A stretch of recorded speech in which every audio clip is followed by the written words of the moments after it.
Hola queridos amigos de La Verdad. La convocatoria de una asamblea constituyente en Ecuador impulsada por el presidente Daniel Noboa se perfila como un proceso clave para la refundación institucional del país. El referéndum del 16 de noviembre del 2025 definirá si los ecuatorianos aprueban o no la instalación de este órgano con 80 escaños. En este contexto resurgen tensiones políticas mientras movimientos como la Revolución Ciudadana Pachacútec enfrentan fracturas internas. El oficialismo busca consolidar apoyo para controlar la agenda constituyente. Sin embargo, existe un debate de fondo: cómo garantizar que la nueva constitución no reproduzca excesos de la de Montecristi del 2008, que percibida por críticos como generadora de impunidad y polarizar derechos sobre la norma. La disputa central será definir un procedimiento que impida la hegemonía de sectores progresistas del socialismo del siglo XXI en la conformación de las listas de constituyentes y que al mismo tiempo preserve la legitimidad democrática del proceso. Para tratar este tema contamos con la participación en este programa del constitucionalista Gandhi Vela, a quien le damos la bienvenida. Estimado Modesto, con la audiencia, muy buen día, qué gusto. Gandhi, qué gusto también. Para entrar en materia, Gandhi, ¿cómo evitar que una sola fuerza política controle la constituyente? Esa es la gran complejidad que tiene nuestro país. El ejemplo más cercano sigue en 2008, el producto de 2008, lo de 2007 en Montecristi, que arrasó la propuesta de entonces Alianza País. Y cómo evitar, uno, la pluralidad es de lo más importante, y haciendo un ejercicio democrático, haciendo que las fuerzas políticas, muy venidas a menos, porque vamos viendo por partidos clásicos, PSC, fue muy venido a menos lo que pasa en la Asamblea.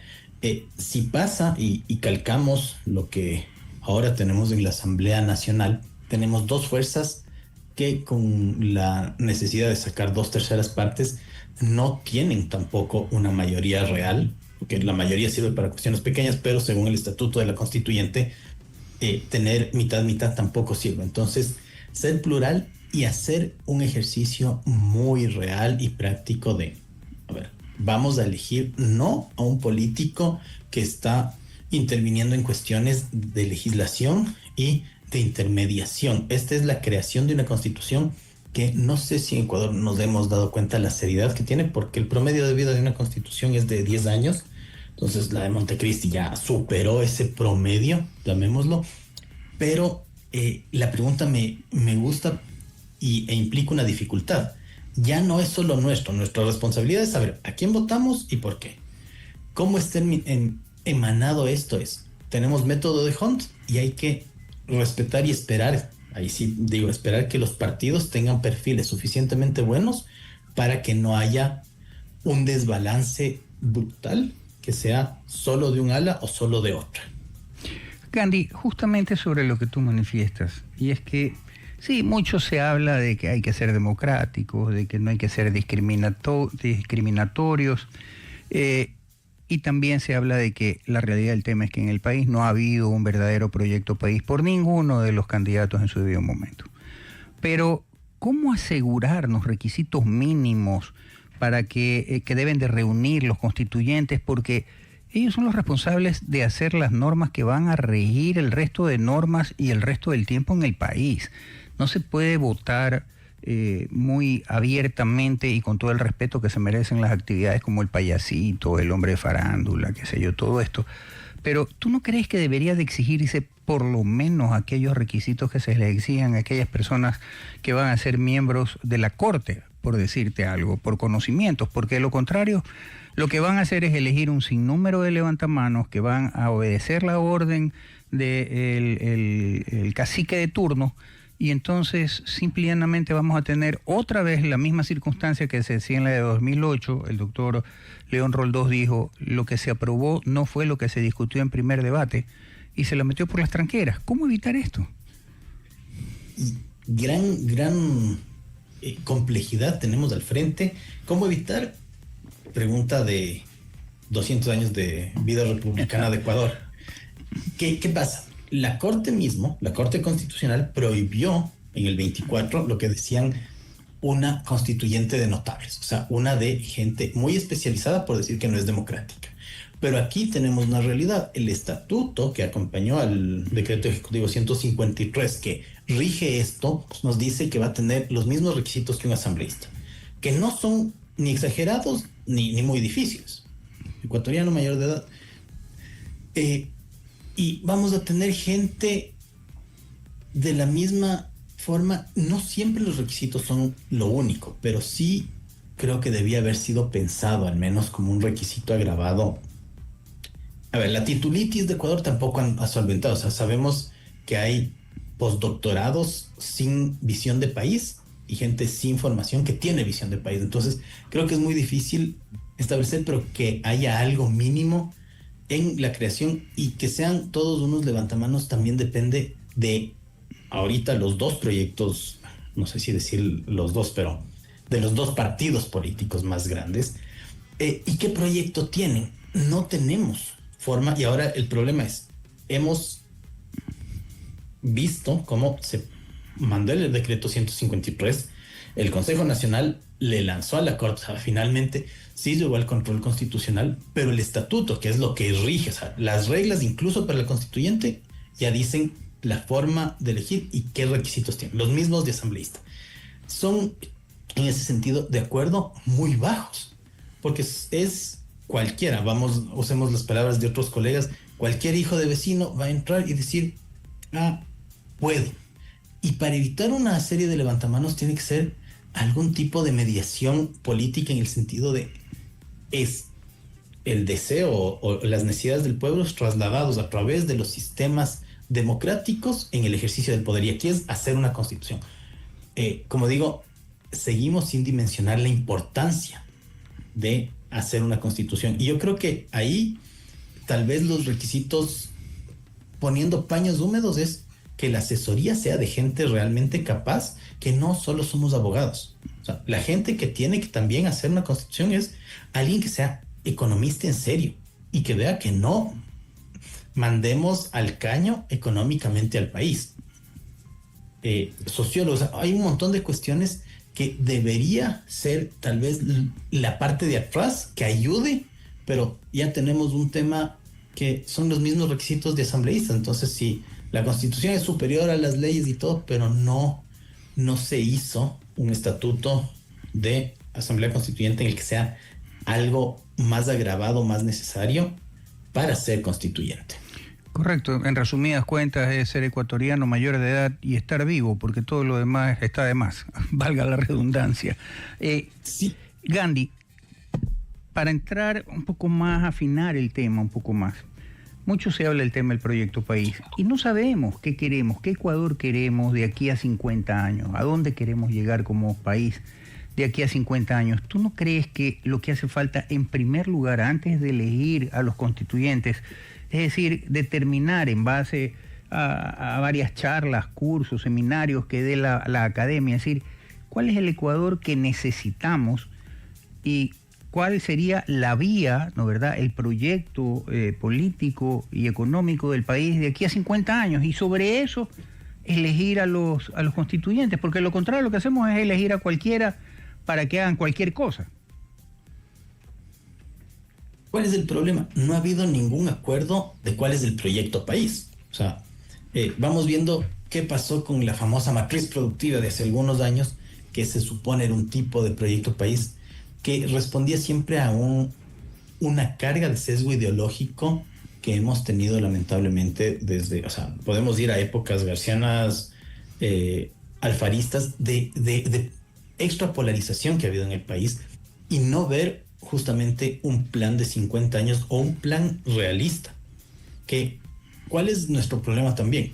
Terminamos sobre reglamentando un texto constitucional que tiene que ser lo más suave en el sentido de que sea general, que sea entendible y que sea un paraguas para todo. ¿Qué pasó en Montecristi? Sobre reglamentamos y tenemos 444 artículos que hace una constitución que ve cuestiones de reglamento, ni siquiera solo de ley, o sea, ya ve cosas demasiado puntuales, y en eso tener la capacidad de abstraer previo a la normativa es entender qué necesita el país. Y eso sería hermoso que sea un tema que tampoco sea solo académico, porque muchas veces desde la academia, cuando estamos solo en un tema universitario o algo, vamos y estamos solo con el mundo de las ideas de Platón. Tiene que ser una mezcla, creo yo, y súper plural, porque hay puntos en los que todos sabemos. Derecho a la vida, creo que todos tenemos un acuerdo. ¿Cuáles son las aristas? Ese es el punto, pero saber que esos son los mínimos. Y me hace acuerdo a cuáles fueron los procesos post Segunda Guerra Mundial en Europa. No solo, me parece más interesante ese porque de una Europa devastada lograron estar en varios países, entre esos Italia y Alemania, o España post dictadura, cuáles son los mínimos. Y no se ha hecho ese trabajo, no se avisora ese trabajo. O sea, porque también es la otra, estamos con una constituyente y llega el papelito casi listo. Correcto. Entonces, hay que ir teniendo de dónde queremos arrancar. Y ni siquiera adecuado a nuestra realidad, porque de lo que tú dices, sí, después de la Segunda Guerra Mundial hubo planes como el Marshall, como el plan que se hizo en Europa, se aplicó en Europa, como el plan MacArthur que se aplicó en Japón. En España también el Pacto de la Moncloa. En Chile, después del tema de Pinochet, también se reunieron políticos, sindicalistas y todo esto. Dijeron, ¿sabes qué? Pongamos en pausa nuestras diferencias y vamos, ¿qué país queremos de aquí a 50 años? Y de una manera u otra Chile se ha mantenido en eso. ¿Qué impide que el Ecuador logre aquello? Por favor, eso luego del corte comercial. Candy, hablábamos antes del corte comercial hablábamos de los ejemplos de España, Japón, el tema de Europa luego de la guerra, también el tema de Chile. ¿Será que será que todos estos países tenían muy asentado el sentimiento de nacionalismo y será que en el Ecuador eso es casi inexistente? Porque solamente por un tema, cuando el presidente Boric de Chile quiso hacer más o menos lo mismo que se hizo acá en el 2008 con la Constitución de Montecristi, y hablar del tema de la plurinacionalidad y tal, utilizando a los mapuches le dijeron, nosotros antes que mapuches somos chilenos, y no me agregas ninguna estrella más en la bandera, nosotros somos chilenos y por lo tanto la estrella solitaria. ¿Tú no crees que esto es lo que falta en el país, que estos divisionismos lo que han hecho es, más allá de desbaratar la institucionalidad, también ha matado el sentimiento nacionalista? A ver, voy a vincular esta pregunta con la que quedó antes de la pausa. ¿Y qué impide que logremos una unidad? Y se suma este claro ejemplo. Y veo que lamentablemente nosotros hemos visto en la historia del Ecuador que mucho se ha manejado desde esa mentalidad de hacendado, como haciendas de poder, no como un proyecto nacional. Y voy a un tema histórico que es hasta el nombre de la línea imaginaria que nos da como país, no nos ha dado a veces algo que, siendo tan abstracto, debería poder unirnos más. Pero quienes también desde la política han exacerbado las diferencias, lo hacen por ganar espacios. O sea, realmente, ¿qué pasa? Lo que en el paro se exacerban las dos visiones tan polarizadas por ganar espacios pequeños y no viendo el proceso final más largo. Y aquí viene, tenemos cuestiones, el tema económico y deuda. Ecuador nace con deuda. No Claro. podemos decir que es un estado como otros. Hemos nacido con deuda y seguir pagando subsidios es algo que en un momento hay que poder ver cómo quitar. Que esta forma no están de acuerdo, comprendo y es entendible, pero ningún lado muestra una visión de país comprometida. Y aquí el tema de los acuerdos son mínimos y volviendo a los ejemplos tanto europeos, España, Italia, Alemania, Japón, no es solo su identidad, sino una seriedad que han tenido previa a la Constitución y que esas constituciones, postguerra, postdictadura, refieren y arreglan tras un proceso traumático. Y aquí no ha sido un proceso traumático. Montecristi ha sido para muchas cosas sobre reglamentarias. Para muchos dirán que es un estorbo. O sea, y también Velasco Ibarra alguna vez dijo que la constitución del 45 era para arrancar la ventana. No es tan así, pero no es un proceso tan traumático que ha logrado que todas las fracciones bajen, y en ese término, bajen las armas o bajen sus posiciones para encontrar esos acuerdos. Sería buenísimo porque tenemos, y el punto, Ecuador sí es un Estado. No se ha manejado como un Estado porque se ha separado el tema territorial. O sea, yo tengo esto del tema poblacional y del tema poder. Entonces, y cada uno fracciona y se hacen sus grupos de poder. Por eso igual terminamos con más de 10 candidatos a presidencia que todos se creen presidenciables. Lo último que pasó. Entonces, no hay esos acuerdos mínimos. Entonces, es mi club de amigos y no una visión de país, porque, seamos sinceros, la sierra norte del país es un poco distinta de la sierra centro. La costa tiene una diferencia, no podemos igualar Esmeraldas con Guayas y Santa Elena. Es más, ahora que digo Guayas y Santa Elena, aunque históricamente fueron unidos, esa separación ha hecho que haya también egoísmos mutuos. Y resentimientos.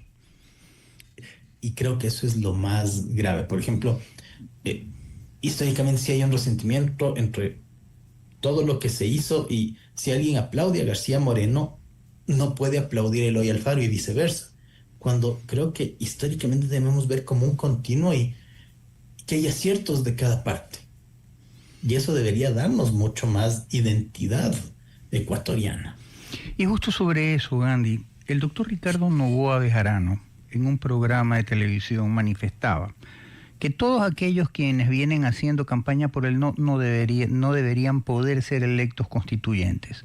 Tiene cierta lógica. Evidentemente van a saltar con el tema de que es discriminatorio, todos los ecuatorianos tenemos derecho a todo, pero tiene lógica desde el punto de vista de que si lo que hemos determinado es que en gran parte la Constitución del 2008 ha sido extremadamente garantista y permisiva, y esto ha, valga la redundancia, permitido que haya excesos en cuanto al garantismo y por tanto haya generado impunidad con ciertos grupos de delincuencia organizada. Si bien es cierto, también se ha identificado de alguna manera RC5 como el brazo político de estos grupos y tal. ¿Tiene lógica lo que sugiere el doctor Ricardo Noboa? ¿Qué tan viable es? Una cosa es el deber ser y otra es el ser. Acá, ¿cuál de las dos debería ser? El deber ser, que no participen, y el ser, que es lo que es, que vamos a tener ahí una mezcolanza más o menos. Y es bastante complejo porque hay un doble deber ser aquí. Uno, el deber ser muy plural de una constituyente, pero, y este es un principio de exclusión, que sería, si yo hice campaña por el no, la coherencia, y aquí creo que otra vez entra en sobre reglamentar, pero la coherencia política de si yo hice campaña por el no, es no voy a un sitio que no quiero que exista. Claro. Pero el otro punto es, yo voy porque quiero mantener las cosas que me convenían o que me interesaban del anterior en el actual. Entonces, si se sobre reglamenta eso, terminamos en o aperturismo total o una que van a decir viola el principio democrático de permitir la participación del sufragio pasivo, de tener la capacidad de ser elegidos, y siempre habrá quien pone el grito en el cielo.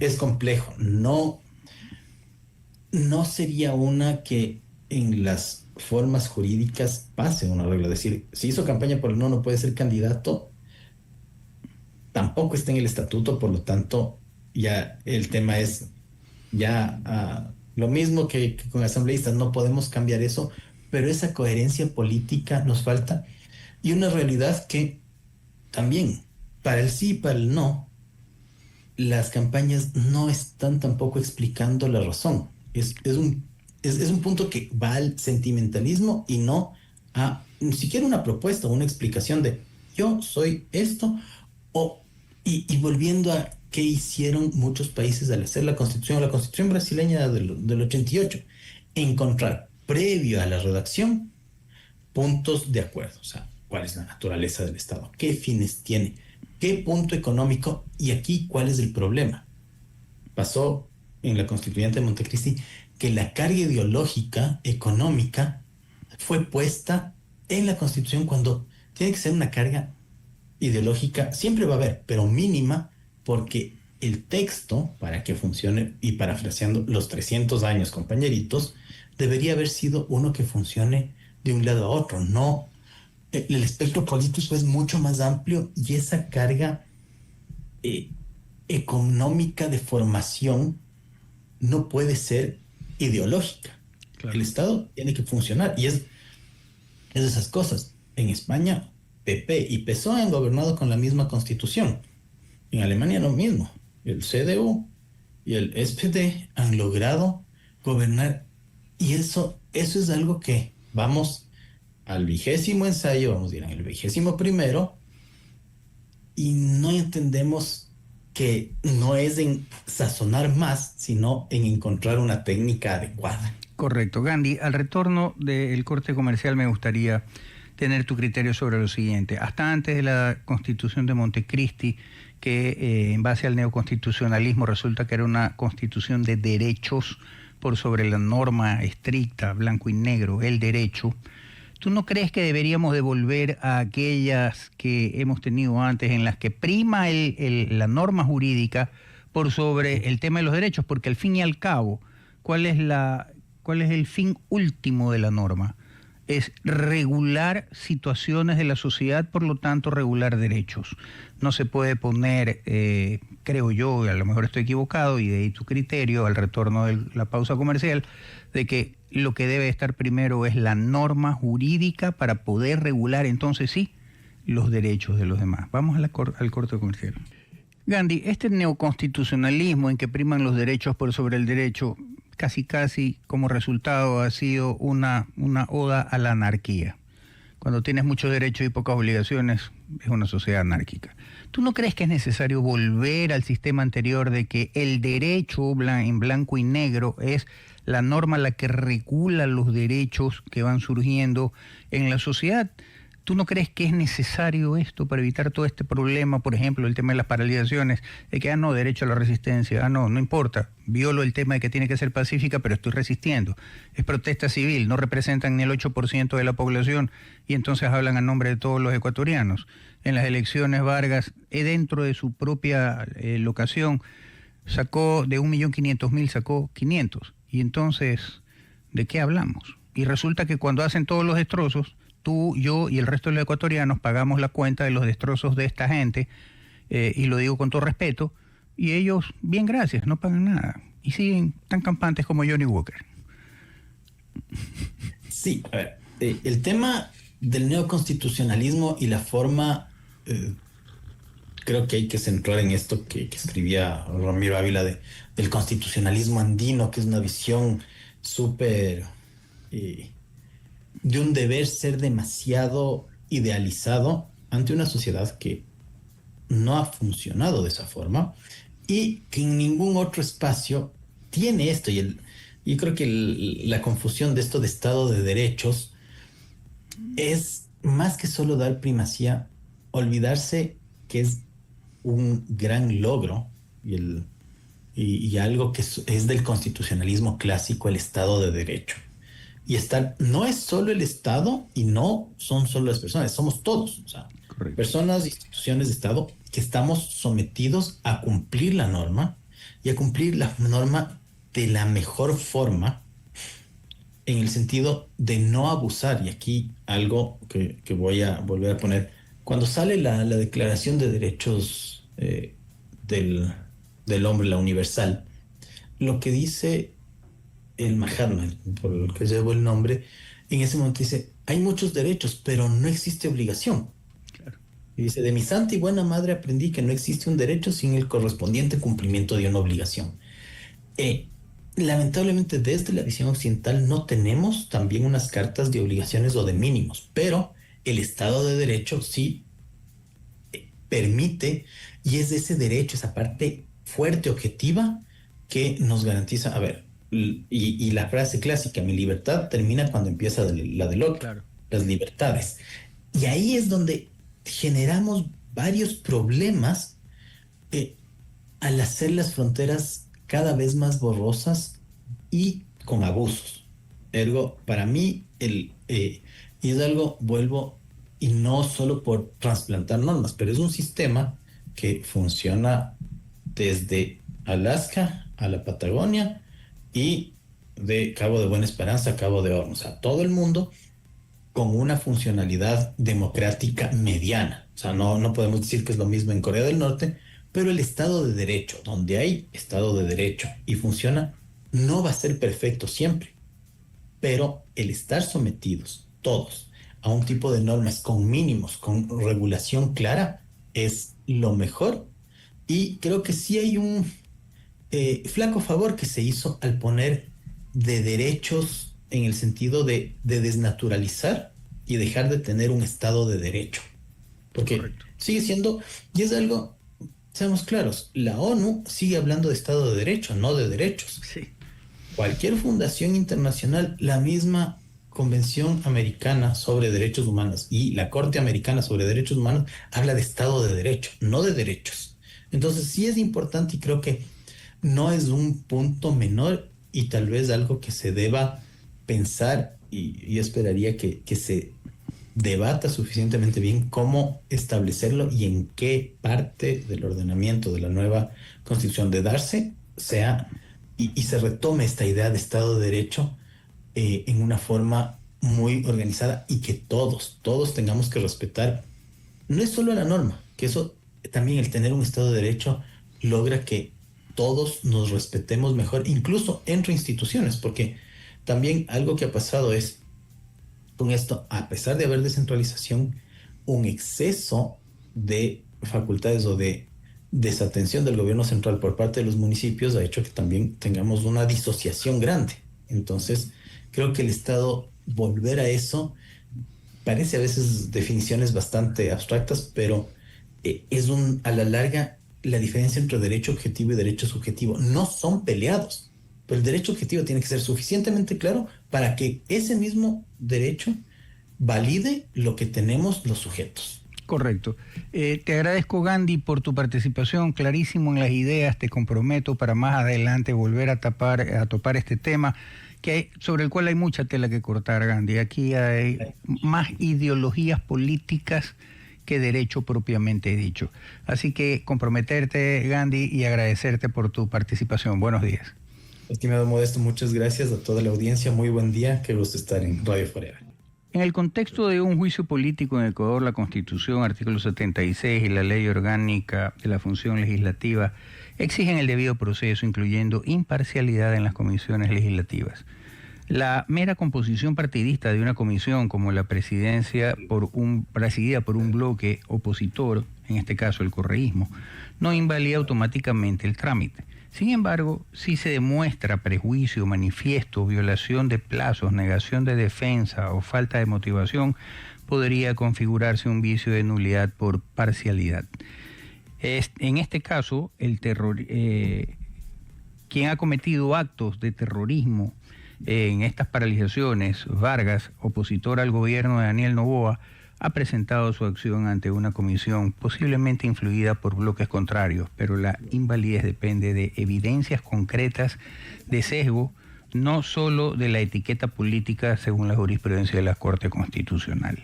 Para tratar este tema contamos con la participación de un muy buen amigo de esta casa, el doctor Javier Garaycoa. Bienvenido, Javier, qué gusto.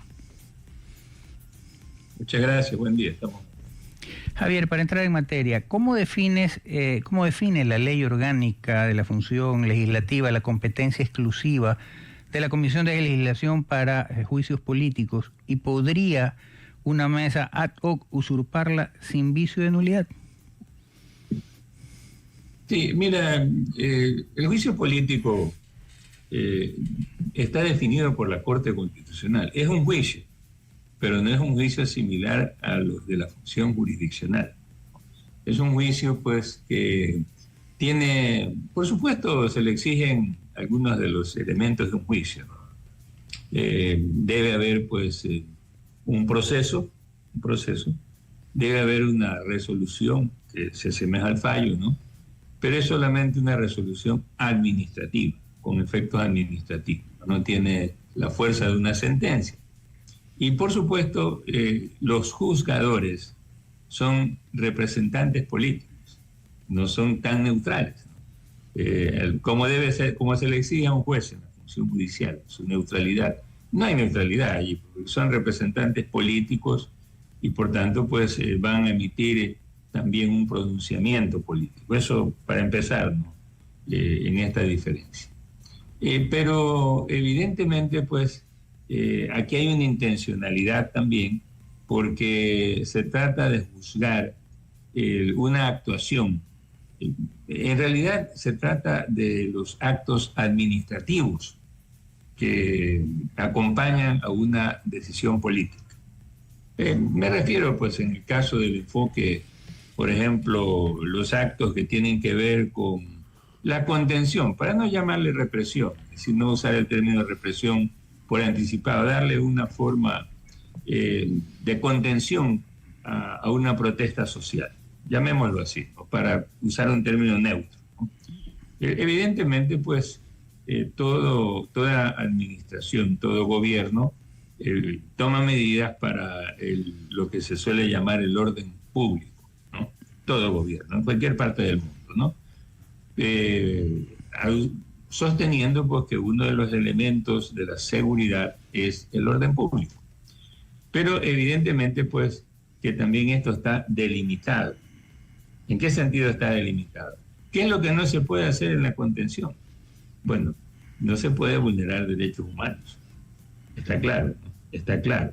Es decir, hay elementos de la contención que sí tienen un contenido jurídico. Por ejemplo, no se puede prohibir la protesta. No se puede. Se puede encauzarla, se puede delimitarla.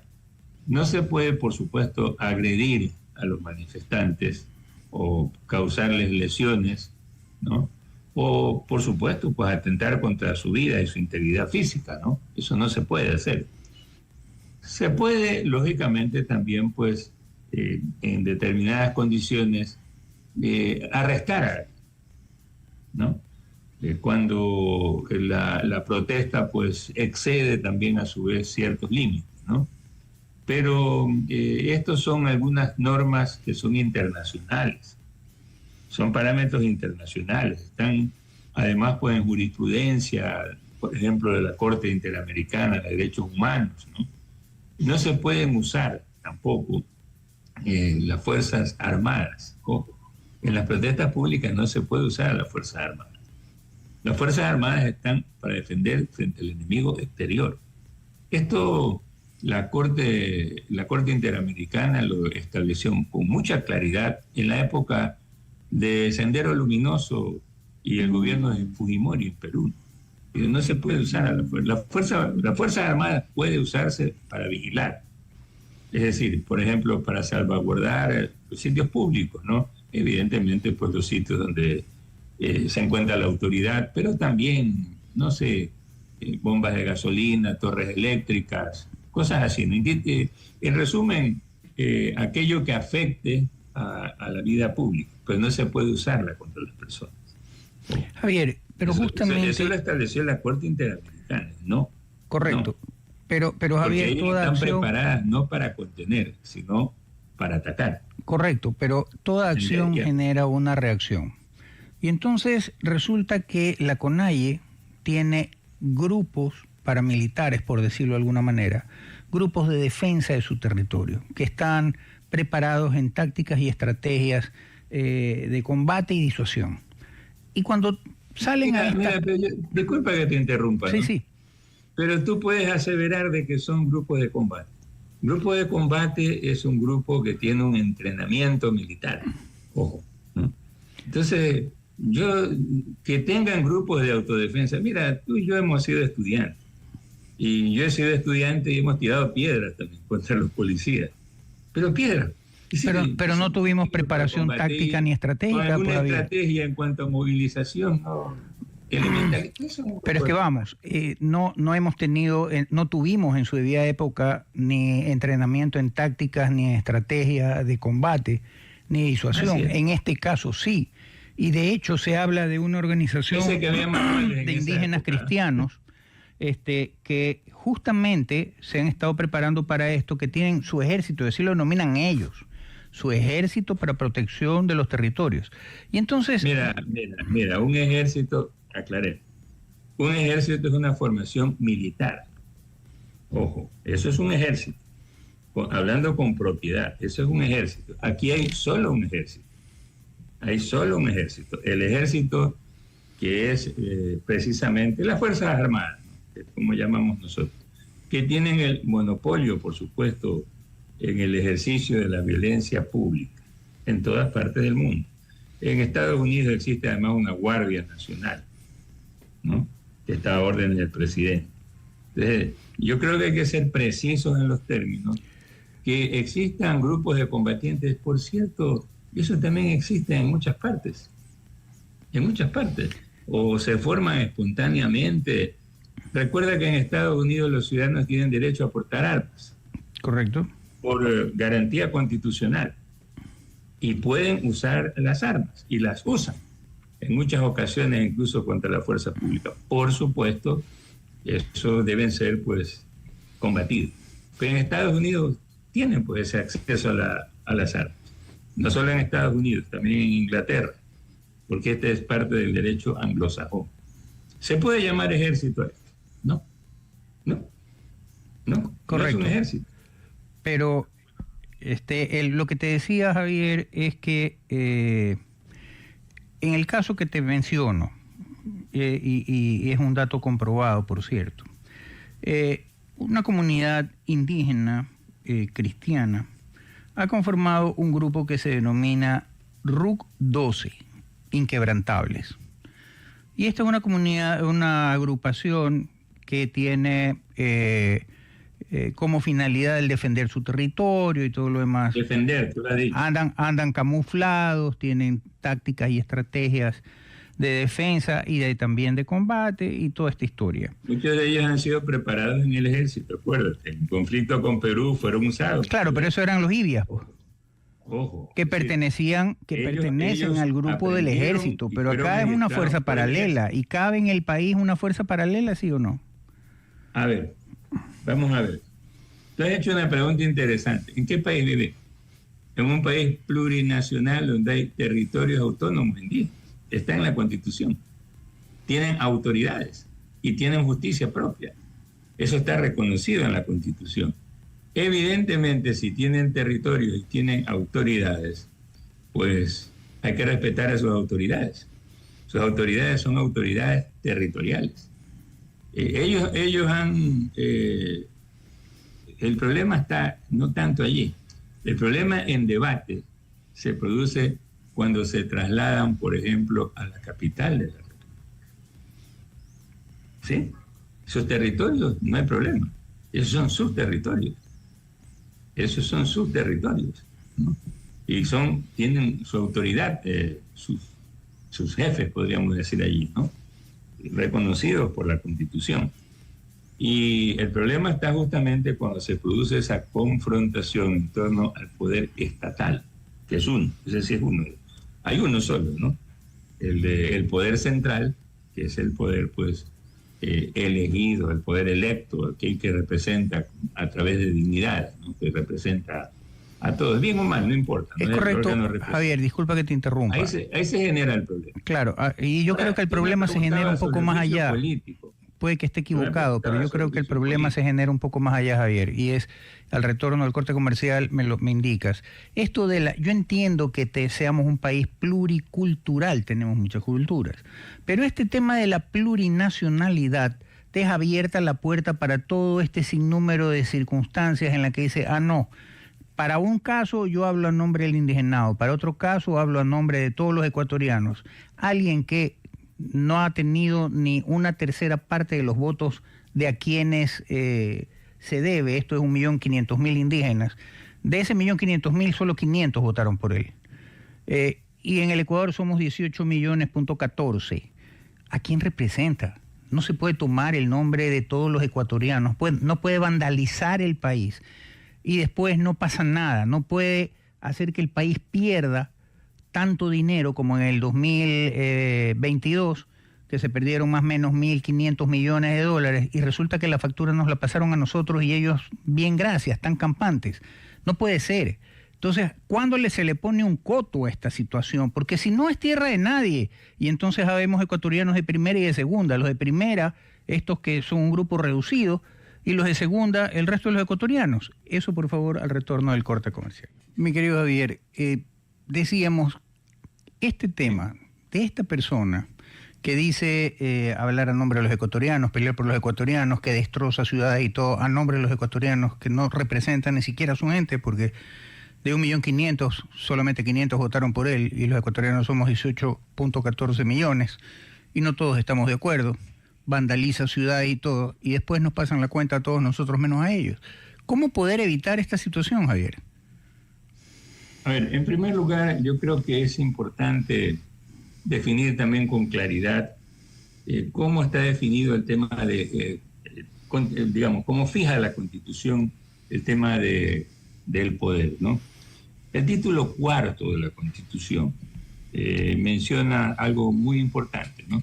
Por supuesto, en el artículo 1 de la Constitución se establece el carácter representativo de la democracia, pero también la participación ciudadana, ¿no? En este título cuarto habla sobre la participación y organización del poder.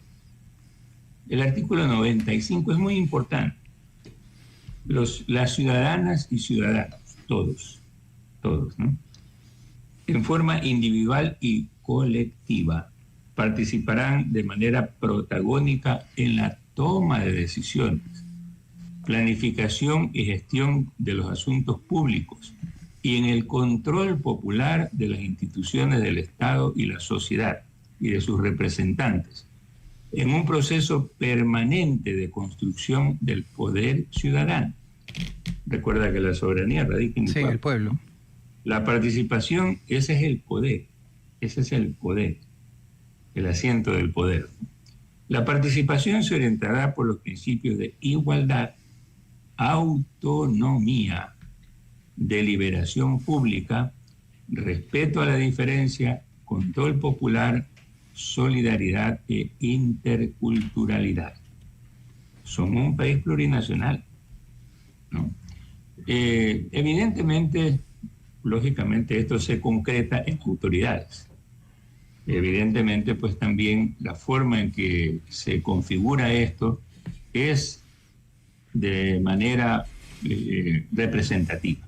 Tenemos un presidente de la República, tenemos una Asamblea Nacional. Esos son los organismos a los que tú haces referencia, ¿no? Correcto. Como en cualquier parte del mundo son las autoridades, las dignidades, se dice, ese es el término adecuado. Son las dignidades que el pueblo, que representan al pueblo ecuatoriano. Correcto. Pero eso no obvia para que no sean responsables de las decisiones y de promover la participación ciudadana. Entonces, ¿yo por qué te decía que está en un momento de crisis? Hay un distanciamiento, evidentemente, frente a una decisión. Estamos hablando de las últimas decisiones. Pongamos las cosas incluso en concreto. Se trata, pues, de la discrepancia en torno a esta eliminación del subsidio y la elevación consecuente del costo de la vida, innegable, eso no se puede negar. El costo, en resumen, de para los sectores, especialmente en el agro, pero también para los ciudadanos comunes, ya subió, pues, subieron todos los productos agrícolas, ya subieron, incluso antes de que el gobierno decrete esta alza. Ya está la carestía. Es un tema especulativo más que un tema económicamente real. Este es un real. problema. Esa medida polémica, ¿no?, lógicamente, pues ha sido resistida, es resistida, no solamente que ha sido, es resistida, ¿no? Y se ha planteado, pues, la derogatoria de ese decreto ejecutivo. Ojo, ¿no? Entonces, este es el tema de confrontación, que confronta a sectores, no hablemos del pueblo, digamos, esto es generalizar, ¿no?, a sectores del pueblo ecuatoriano, pero Javier, en particular a los pueblos indígenas, con Javier, una decisión. Dato mata relato. Y entonces, sí, se llenan la boca con el relato de que perjudica a todo el mundo y tal. El subsidio arranca en 1974 con bombita. Yo no sé si tú lo sientes, pero yo creo que sí. Ya, pero por eso te digo. Está encubierto en las ciudades porque se ha logrado que se mantengan los pasajes. El problema no son los pasajes. El problema es el transporte público. Pero Javier, el problema realmente es la especulación. Porque seamos claros, se ha hecho un estudio de que cómo funcionábamos antes de 1974, que es cuando arranca el tema de los subsidios con bombita, con el general Guillermo Rodríguez Lara, y cuánto es lo que le ha significado al país ese subsidio, 1. 2, ¿quiénes han sido los beneficiarios? Se ha hecho el estudio en cuánto. 3, el tema es cuántos de los sectores marginados, de los sectores desprotegidos, entre ellos el indígena, cuántos en realidad tienen su camión, su tractor, en cuánto se les afecta realmente. ¿Las compensaciones sirven o no sirven para compensar esto? ¿A quién beneficia que se mantenga, Javier? El problema es que desgraciadamente hay muchos relatos y hay pocos datos. Favor, mire, tú me escuchaste lo que yo dije. Las decisiones deben ser participativas. Es decir, si tú tomas una decisión que va a tener un impacto, lo lógico y lo prudente es lógicamente que consultes. Tú puedes tener muchos estudios de técnicos, llamémoslo así, para no decirle burócratas, ¿no? De técnicos, ¿no? Pero generalmente pues lo hacen con un sesgo. Es decir, claro, desde el punto de vista de lo que tú estás hablando, ¿no? Del impacto, el impacto que tiene sobre la economía ecuatoriana. ¿Cuál impacto? A ver, mira, yo te voy a poner un ejemplo. ¿Las actividades de exportación se afectan o no? El transporte, por ejemplo, de las flores que llegan a los aeropuertos, del banano que llega a los puertos, se afecta. Pero lógicamente ellos descargan esa afectación. Sí la pueden descargar. ¿Cómo la descargan? En el caso de los productos, pues sencillamente a través del hecho de que ese transporte, el costo de ese transporte, lo asumen las personas comunes y corrientes que no tienen esa capacidad de descargar. Ahí está el problema. Es decir, en esa pirámide de impactos hay los que quedan totalmente afectados, que son los productores. Entonces, aquí está el problema. Quienes hacen la intermediación pueden lograr eso. Más aún, aquí va a haber un problema, ¿no? ¿Cómo va a impactar la competitividad de esos productos? Tú sabes, porque tú sabes que eso va a suceder. El costo de las flores internacionales se va a incrementar porque sucede que como estamos dolarizados, nosotros no podemos transferir esos costos en subtes. Correcto. ¿No? Igual con el banano. Pero para evitar que suban los precios del banano y de las flores en el mercado internacional, porque no perderían competitividad porque estamos dolarizados, ¿no? Entonces lo que hay que hacer es transferir esos costos a los que no tienen ninguna posibilidad. La competitividad de los productos en el mercado internacional no va a variar, pero sí variará internamente en cuanto a cuestiones tan elementales como el consumo de comida. Algo tan sencillo como eso, es cuestión de ir al mercado, ¿no? Y ver. Sí, pero ahí también entramos en un tema de especulación, Javier. Al retorno del corte comercial... No es especulación, pero escúchame, no es especulación. Es que el problema es que ellos están transfiriendo un costo. Si el Estado está incrementando el costo del combustible, lógicamente, pues, el transportista, ¿qué va a hacer? Pero si te compenso, para no entrar, tenemos que ir al corte comercial, pero para no entrar en esta discusión que es muy interesante, si te compenso, resulta que ya el impacto Esto es lo que debió discutirse antes de tomar la medida. Esta cosa es lo que debió discutirse. Pero el problema está dado en que ya sabemos pues cuál es la posición de ellos. Tú lo acabas de decir. Ya sabemos cuál es la posición de ellos, una posición radical de que no, y así no se puede conversar. Eso, por favor, lo discutimos luego de retornar del corte comercial y sobre todo el hecho de qué tan válido es el tema del juicio político. Recuerda que aquí alguna vez ya se dio con el tema del Lazo, no importa si hay justificación o no, lo importante es que se vaya el Lazo, decían en su debido momento, previo a la muerte cruzada. ¿Puede que enfrentemos ahora en este juicio político una situación similar? Eso al retorno del corte comercial. Javier, antes del corte comercial decíamos, anteriormente, justamente en un tema de juicio político, llegó un momento en que se decía, no importa si hay o no hay razón, lo importante es que se vaya el Lazo, guardando las distancias en este caso, porque no se está pidiendo que se vaya el presidente, simple y llanamente se trata de juzgar y tratar de destituir al ministro del Interior y al ministro de Defensa, pero guardando las distancias, ¿tú no crees que esto es simple y llanamente una treta? Ya todo está arreglado y todo va hacia el tema de la destitución, porque el correísmo claramente no está de la mano con el gobierno, y aunque Pachacuti en algunas cosas ha votado a favor del gobierno, seamos claros que en este momento tampoco es amigo del gobierno, y cabe aquello de que el enemigo de mi amigo es, y entonces cabría el hecho de que ya esto simplemente sea un parapeto, más aún frente a una constituyente que no le interesa para nada al correísmo que las cosas cambien, tampoco al indigenado, y de frente a elecciones seccionales también, que en las que quieren de alguna u otra manera las fuerzas políticas ganar espacio. Mira, yo creo, voy a ser lo más objetivo posible, ¿no? Me parece, en primer lugar, que esa medida que provocó este estallido, grande, pequeño, no importa, ¿no? En todo caso, un estallido. Yo pienso incluso que está localizado, incluso en la Sierra Centro-Norte y sobre todo en Imbabú, por la información que he recibido de los médicos, etc. Bueno, pero hay un estallido, ¿no? En todo caso hay un estallido.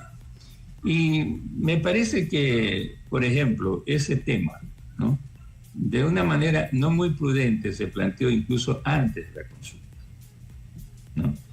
Porque la consulta te da una medida de la conformidad o el acuerdo con determinada orientación que el gobierno pretende imponer. Por ejemplo, las enmiendas, la convocatoria a asamblea constituyente. Yo creo que el gobierno tiene todo el derecho a plantear esa iniciativa, ¿no?, por supuesto, ¿no?, y dará una medida incluso de la aceptación, porque esto ha politizado más bien esa consulta, la está politizando, ¿no? Y efectivamente, y además la está convirtiendo en una medida de popularidad o impopularidad. Esa es la verdad.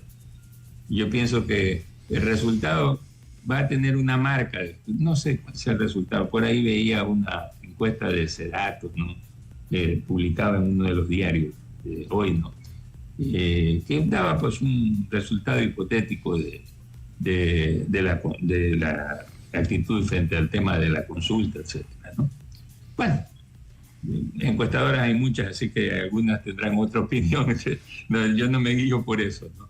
Siempre fallan muchas de ellas. Bueno, pero en todo caso, yo sí creo que el camino, por ejemplo, de las consultas es el camino adecuado, porque esa es una forma de participación, esa es una forma de preguntarle al pueblo si está de acuerdo con determinadas políticas. ¿Por qué no la consulta, por ejemplo, sobre el tema de la eliminación del subsidio, de ese y de otros subsidios, porque existen algunos? ¿Ya? ¿Por qué no? Yo creo que eso le da mucha más fortaleza a un gobierno, ¿no?, porque le da más certeza, más que fortaleza, más certeza, ¿no? Yo puedo actuar sobre la base de que hay un consenso sobre eso. Y es probable que, por ejemplo, si se consultase la eliminación del subsidio, se diese un debate en el cual quizás la mayoría diga sí o no, no importa, ¿no?, y que aparezca todo este debate, que estamos haciendo, porque eso es lo que yo te decía. Si se hubiese realizado antes de tomar la medida, probablemente se tenía una diversidad de criterios, ¿no? Pero bueno, ya está hecho. En todo caso, estamos frente a un... Yo sí creo que es exagerado pensar que esto signifique la salida del presidente de la República. No, para nada. Pero lo que sí te digo es lo siguiente. Yo creo que hay personas que están diciendo eso. Ojo, Claro, ¿no? pero el tema Hay es... personas que están aprovechando estas circunstancias. Sin lugar a dudas, pero el tema es que en estrategia militar tú ganas ciertas batallas y la acumulación de estas batallas ganadas hace que ganes la guerra. Y entonces, Sí. ante este hecho, el tema del juicio político a los dos hombres fuertes en este momento, que son la imagen, sobre todo el ministro Reinberg y el ministro de Defensa, que de alguna manera es la cara visible del tema de los militares. Sí. ¿Tú no crees que esto es la crónica de una muerte anunciada? Esto ya está sentenciado No, antes yo no de que creo. se inicie. Mira, bueno, vivimos en Ecuador en primer lugar, ¿no? Pero, bueno, aquí Dilma Boluarte está enfrentando un problema de rechazo, de repudio. Yo no voy a entrar, no conozco el detalle, no puedo hablar sobre los detalles de la situación política peruana, pero que está afrontando una situación de absoluta impopularidad, con protestas, etcétera, es verdad. Macron también lo está haciendo en Francia, tanto que incluso no puede ni siquiera mantener un gobierno, con tener pues un gobierno sólido, porque no puede nombrar al primer ministro. Es decir, no necesariamente el diseño constitucional permite la caída del gobierno. Fíjate tú, recuerda que Guillermo Lasso se anticipó pues y planteó la muerte cruzada. Existe la muerte cruzada en nuestro país, ¿no? Y se puede plantear pues a la larga pues terminó lo que terminó, una elección anticipada una vez que él disolvió la asamblea, ¿no? Es decir, se puede encontrar fórmulas y salidas políticas, incluso con una cierta institucionalidad. Pero es evidente que el presidente, ¿no? El presidente tiene en la mayoría de las instituciones actualmente. Ojo. Esta es la verdad. Incluso fíjate tú que la Corte Constitucional tan denostada le dio paso al llamamiento a asamblea. Y prácticamente le dijo, proceda. Entonces, ¿cuál es el siguiente paso? Precisamente el hecho de que se convoque a una asamblea constituyente. Eso también va a dar la medida, ¿no?, de qué actitud se tiene frente al gobierno. Correcto, ¿no? Javier. ¿Por qué digo esto, no? Para porque, concluir. Claro, el gobierno ya declaró, era evidente, ¿no?, que la constitución actual le molesta. No estoy entrando a juzgarla. Le molesta, no la considera adecuada para sus políticas, por eso ha mandado reformas, enmiendas, etcétera, ¿no? ¿Ya? Entonces, yo creo que esta es una medida política, esta ha sido una medida política. Bueno, vamos si se convoca o no una asamblea constituyente para redactar una nueva constitución. Esta sí es una salida política que el gobierno está buscando, ¿no? Me parece bien, incluso él la había planteado. Él mismo había dicho, vamos a la asamblea constituyente. Vamos juntos. Javier, hay mucha tela que cortar definitivamente sobre este tema. Sí. Para mí, el juicio político al ministro de Defensa y al ministro del Interior es la crónica de una muerte anunciada por el sesgo que tiene justamente la comisión y en base a quien lo pide, compadres al fin y al cabo. Hoy en la mañana una dirigente indígena asambleísta por Pachacuti decía 500 años hemos sido oprimidos y tal. Y lo quiero comparar para terminar con lo que manifestaba el doctor Luis Alfonso Chango. El doctor Luis Alfonso Chango dice, en vez de estar mendigando y siendo oprimidos por los dirigentes, pónganse a trabajar. Y todos sabemos que el doctor Luis Alfonso Chango es el representante legal de la cooperativa y crédito Muchurruna, que además tiene... Y el famoso equipo Muchurruna. Exactamente, los del Ponchito. Ahí dejo yo dando botes esta idea, porque definitivamente, trayendo también a cotación lo que decía en su debido momento Stephen Jobs, decía, el que hayas nacido pobre no es tu culpa, pero el que te mantengas pobre sí es tu culpa. Por lo tanto, dejémonos de tanto lamento y centrémonos en lo que debe de ser el trabajo y las oportunidades para trabajar. Así que agradecerte, Javier, por tu participación, agradecer la sintonía de nuestros amigos. Muchísimas gracias, buen día, nos veremos el día de mañana. Igualmente, muchas gracias.